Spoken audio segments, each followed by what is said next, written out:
mean, the next thing that really struck me is how we use stories, metaphors, and to actually bring a story across, to actually get cultural change, to actually get real change. And it kind of, we started off with, okay, what's your narrative for the alternate futures, and then I think towards the later part of the course, we use CLA as well.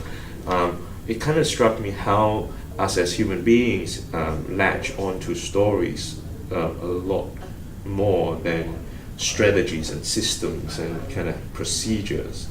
And we did a personal exercise of that, and I think that was really eye-opening as well. Do you want to explain, I guess, how that is used, and maybe some examples of how powerful that has been? Yeah, because in future studies we talk about those changing futures, and then we try to identify what's not working well, and because we're stupid, we don't identify information properly.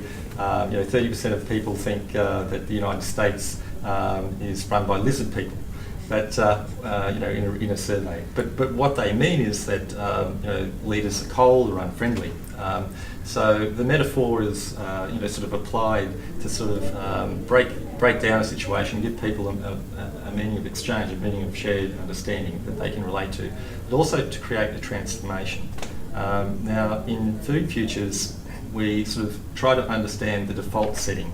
For example, we might look at food futures and say, in the past, it's been okay, since the 1920s, my family arrived in Australia to kind of farm sugarcane, and there are still people in my family that are just looking at the metaphor of the food basket, and just simply looking at how food makes, you grow the sugarcane and you make it a transition to market. But we know that the future of food is much bigger than that, so there needs to be a transformational shift. And we've been talking about technology and artificial intelligence, augmented reality, and it's going to make a huge difference in terms of the information that's available to communities about superfoods, the quality of foods, the whole cradle to grave life cycle of food. So the shift becomes one of the food basket and farming futures to integrating that with digital futures and technological futures. So the farming robot comes to mind. The idea of connecting but you need a transition between those two metaphors as well. So you need in rural futures, people are talking about filling up their sheds on one side with vertical farming, and on the other side with ventures into nanotechnology, into machine robots that self-heal. So they're actually taking up the gauntlet and trying to find a middle ground between complete robotisation and traditional farming. So there's a lot of play in that space to actually generate new alternatives, and so scenario development is very much what futures thinking is about. It's about identifying possible futures that are positive. Food futures, we might be thinking about identifying superfoods and what's really healthy, and identifying our preferred futures. We know that artificial intelligence is going to give us information about which foods are important to us. Then perhaps food technologists can work with digital specialists to identify for individuals which particular products or which particular foods will help particular individuals. And so the studies can be played out in artificial intelligence or augmented reality, so that you can see how, build a map and see physically where and how the vitamins and nutrients are actually benefiting someone in their body. And that's a fantastic teaching aid that schools can take up. So there is a new device on the market that actually helps to identify not just when you go shopping and you want to sort of identify, well, how many calories will this product have? Well, it'll actually do more than that. It'll identify the quality, what ethical food-based systems were involved in the production of that food. But what's coming onto the market as an emerging future is a product that will identify for you individually what through different tests what the best foods are for your body. So it becomes very customised as to which foods are important to you. So this sort of transition from the old sort of farming and food basket is coming much more into this sort of farming robot kind of metaphor. It's an interesting transition, isn't it? Because I mean, there's multiple reactions that can happen from that. You could have a farmer that's kind of resisting it and kind of like just wants to be stuck in the old ways, and through narration and its narratives and metaphors, you're kind of changing, transforming their thinking and their outlook to kind of be more positive and embracing the futures. Yes. And I think that whole exercise of trying to work through your CLAs into how you see yourself and how you see yourself in the future is really helpful to do that, because we can, I remember in the exercise we did, yes, we've got the systems, we've got how we look at ourselves, but then until we dig into, it's quite psychological as well, until we dig into how we see ourselves in a story, it tells us a big picture of whether we're resistant to change or whether there's a problem that we see.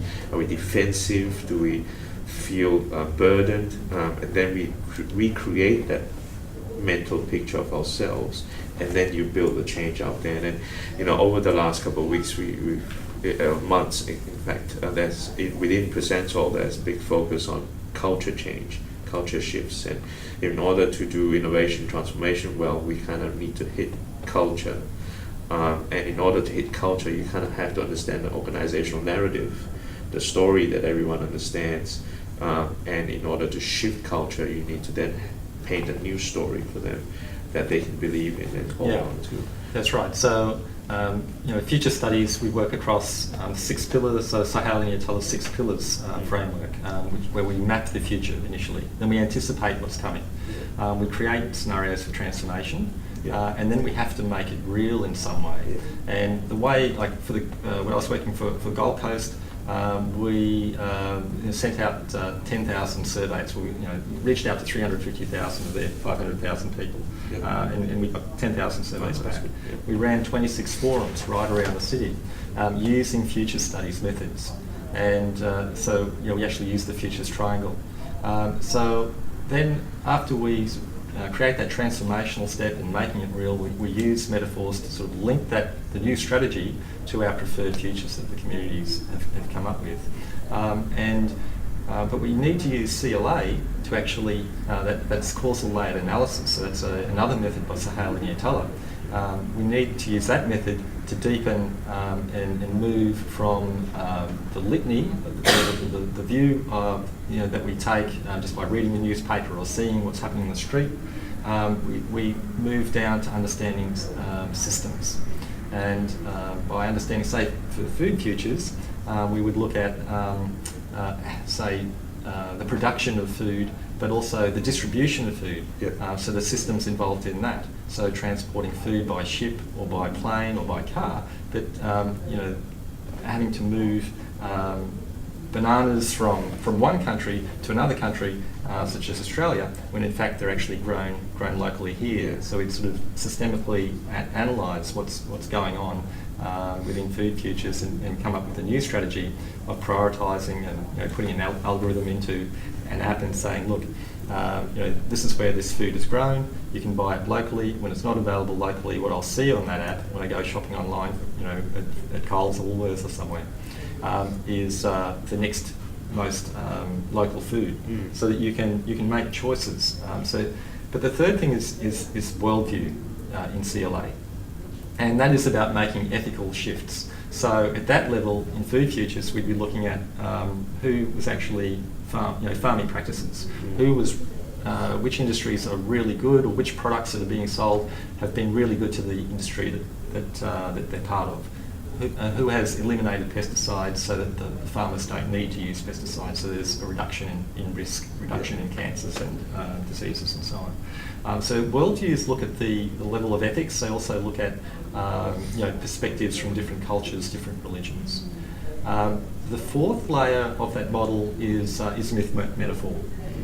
So that if we're trying to shift from one metaphor for food futures, we're trying to, it would be that we're shifting towards that cradle to grave life cycle, and systemically analyse all of the parts in that process, and try to link the story to the broader vision that we might have for a better world, and that might mean a sustainable future for all citizens as population growth takes place, so that we kind of understand what mega shocks are going to happen into the future, and we plan ahead for that by understanding mega trends and trends, and then our scenarios are important in that, but we need to link our personal story and our organisational story to that broader vision, and we can do that through metaphor, and that's the fourth layer of CLA. Yeah.